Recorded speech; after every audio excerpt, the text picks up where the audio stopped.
Imagine the absolute most extreme forces of nature for a second. We're talking gale force winds, blistering heat, literal flying projectiles. So what takes a beating at 100 miles per hour just so you can sleep soundly? Honestly, we rarely think about our home's first line of defense, right? Well, not until water starts dripping onto the living room floor anyway. 100 miles per hour. That is the actual speed that golf ball-sized hailstones can travel during severe thunderstorms right here in North Texas, dropping directly onto our roofs. I mean, your home is taking direct impacts at literal highway speeds. So today, we're going to unpack exactly what that means for you. Welcome to our latest explainer. I am so excited to walk you through this one. It's basically the homeowner's survival guide to roofing. We're going to take all this complex, stressful information and transform it into a crystal-clear roadmap. We'll demystify roof maintenance, dig into the actual science of storm damage, and break down the real costs of protecting your home. Okay, let's dive into this. Here is our roadmap for today. We'll start with the Texas weather threat, then the anatomy of protection, the three-step process, the real cost of roofing, and finally, how to spot a liar. Let's kick things off with Section 1, the Texas weather threat, and specifically Richardson's brutal elements. Now, look at this list. This isn't just a streak of bad weather. We are dealing with a relentless adversary here. In the spring, you've got golf ball-sized hail, and those strikes literally crack shingles and dent metal. Then summer rolls around. We're talking weeks over 100 degrees. This triggers something called thermal cycling. Basically, the scorching hot days and cooler nights break down materials incredibly fast. Add in straight-line high winds from storms that can physically rip your shingles and flashing right off. And, as if that wasn't enough, the shifting clay soil underneath homes in Richardson actually expands and contracts. That causes the house to settle, putting immense stress on the structural attachment points of your roof. Which brings us right back to this wild, powerful reality. Your roof absorbs direct impact from hailstones traveling over 100 miles per hour. When those strikes hit, they severely compromise your waterproof barrier. And once that barrier fails, every single thing underneath it, your property, the insulation, your drywall, it's all at immediate risk of water intrusion. So how do we actually defend against that? That brings us to Section 2, the anatomy of protection, building the shield. A lot of people just assume shingles do all the heavy lifting. Actually, they don't. What's really interesting here is that the underlayment is your absolutely essential backup. Building code actually requires a minimum 30-pound felt or synthetic barrier stretched across the entire roof deck. Think of it like this. When those extreme winds inevitably blow your top shingles off, this secondary barrier is literally the only thing standing between the storm outside and your living room ceiling. Then we have flashing. These are the corrosion-resistant materials installed at all those vulnerable intersections, places like chimneys, vent pipes, and skylights. And here's a crazy fact for you.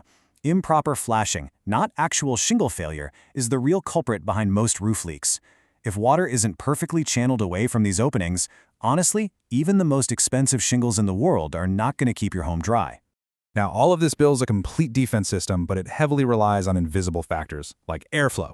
On the one hand, you have a poorly ventilated attic. During a brutal Texas summer, this acts like a giant oven, literally cooking your shingles from the inside out while the sun attacks them from the top. It drastically shortens your roof's lifespan. But on the flip side, you have a code-compliant, properly ventilated attic. It perfectly balances the intake at the soffits with the exhaust at the ridge. The golden rule you want to remember here, you need 1 square foot of ventilation for every 150 square feet of attic space. Moving right along to Section 3, the three-step process, fixing the problem. When you're dealing with a compromised roof, a true professional is going to keep the process super simple and transparent to ease your anxiety. Step 1 is always a thorough inspection and assessment. I mean, technicians who actually get up on the roof, photograph the problems, and hand you a detailed written estimate. Step 2 is the repair or replacement itself, executing the work strictly by the book, following manufacturer specs. And Step 3 is the final inspection and warranty. This is where they walk the property with you, make sure the cleanup is perfect, and hand over the written guarantees for their workmanship. It's a completely straightforward process, no surprises. Okay, so the crucial point is, how much does this actually run you? Let's get into Section 4, the real cost of roofing, financial realities. Let's anchor this in some objective reality, using hard numbers for the North Texas area.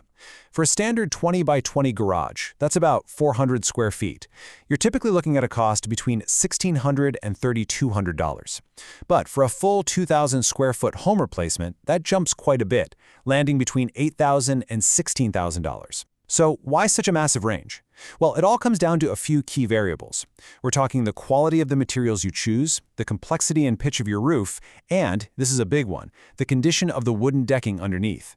If previous hailstorms have ruined that decking, well, that has to be entirely replaced before any new shingles can even go down. Because these numbers are, pretty significant, a lot of folks turn to financing. If you're looking into those programs, 600 is kind of your magic number. That represents the typical minimum credit score you'll need to qualify for standard roofing financing programs in the area. It's a really vital number to keep in your back pocket when you're planning for a major repair. Finally, we arrive at Section 5, How to Spot a Liar, the Human Element. This brilliantly illustrates the exact red flags you have to watch out for. On one hand, you have the classic storm chaser. These guys show up right after a disaster, give you incredibly vague verbal quotes, and pressure you into making an immediate decision right then and there. And the wildest part? They might only inspect your roof from the ground.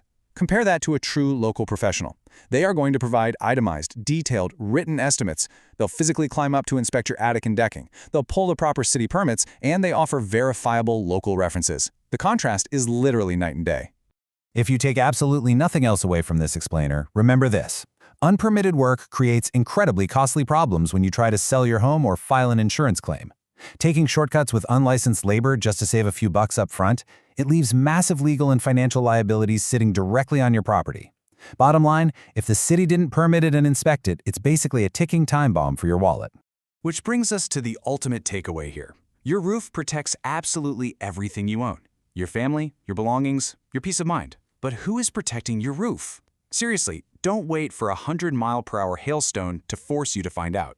Be proactive, understand the anatomy of your home shield, and only trust legitimate professionals to maintain it. Thanks so much for joining me on this explainer, and I highly encourage you to go assess your home's readiness today.